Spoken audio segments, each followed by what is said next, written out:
So I happened to catch some new Volvo ads the other day, just by accident, really. I was quite excited. Like the music came on. Like the car showed up, and I kind of liked the model. I've picked out an article for us to look at, which I think I might be wrong, but I think it refers to the Volvo XC40 EV.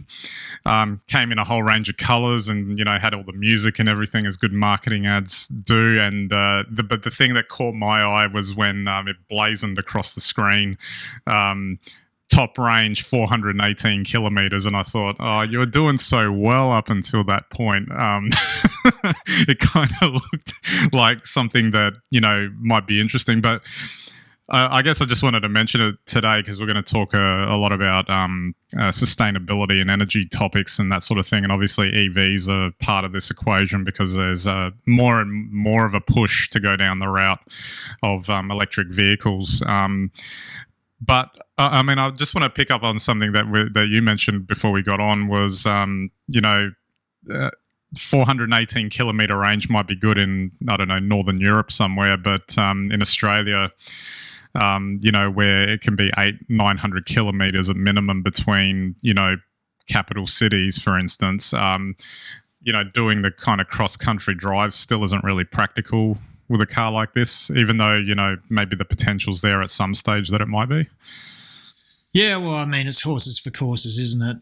Even in Australia, if you're just driving, maybe 30, 40, 50 kilometres round trip, to work and back, and probably if you're in really heavy traffic, so you're not using heavy acceleration and you just want to sit in your car and enjoy the quiet and solitude, then electric car's fine. And I think, for most of us, a 418 kilometre range sounds fine. But I guess the thing that is a little bit hard to stomach is if that's your only car and you suddenly want to go out for a day trip or leave early to go somewhere a long way, you're going to want to charge up maybe while you're out, and of course the charging isn't that fast. So petrol is still your best bang for the buck. Yeah, and I also just want to pick up the life cycle thing. I got it hammered into my head about, you got to make sure that you got to look after your, your laptop batteries and your smartphone batteries, and how do you charge them the best to get the most out of them. You would think, obviously, in a battery-powered car that that would last a bit longer than, say, your average smartphone would, but I guess they haven't really been tested in terms of that sort of longevity. And like you mentioned before we got on, what happens with, what happens if something goes wrong with the battery? You have to get it replaced. How much is it going to cost? All those kinds of issues. Well, that's right. Smartphones, we know, typically the batteries are good for 3 or 4 years if it's a good quality phone. Laptops, 10 years, but even, with a good product like Apple, your battery life after 6 or 7 years starts to really decline. And by 10 years, you might get, only a couple of hours out of that battery, which is still fantastic for a laptop. But the reality is that if that starts happening in your car, you're going to be disappointed.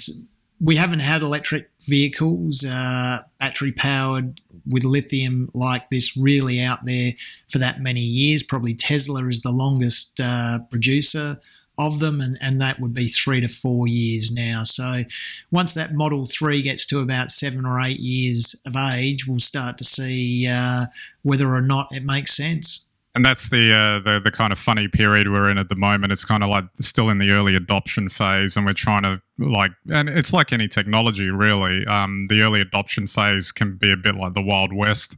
Might be great. You might get some really great benefits out of it, but it can also be a bit rough when things don't go right. But eventually, when it's some sort of process is established, so it can be more mainstream used. But we have to get to that point, I guess. Well, that's it. Look, there's still a long way to go with better battery technologies, better charging technologies, and, a different way of using our cars. And once we all get our heads around that, and that includes improving the road system, which is basically a, Roman carriage network, just with bitumen on top of it, all of this needs to be improved and updated for the next generation of vehicles, which are also likely to be automated. So there's a lot of work to be done there. Maybe we'll get to that sort of Minority Report look, where the cars drive themselves and you just sort of step in and it's kind of like a moving lounge room. Oh, I tell you what, Ben, when you're trapped in traffic at 30 kilometres an hour, the cars are driving themselves anyway these days. Almost want the algorithm to do it for you at that point. Damn straight, I want to read the newspaper.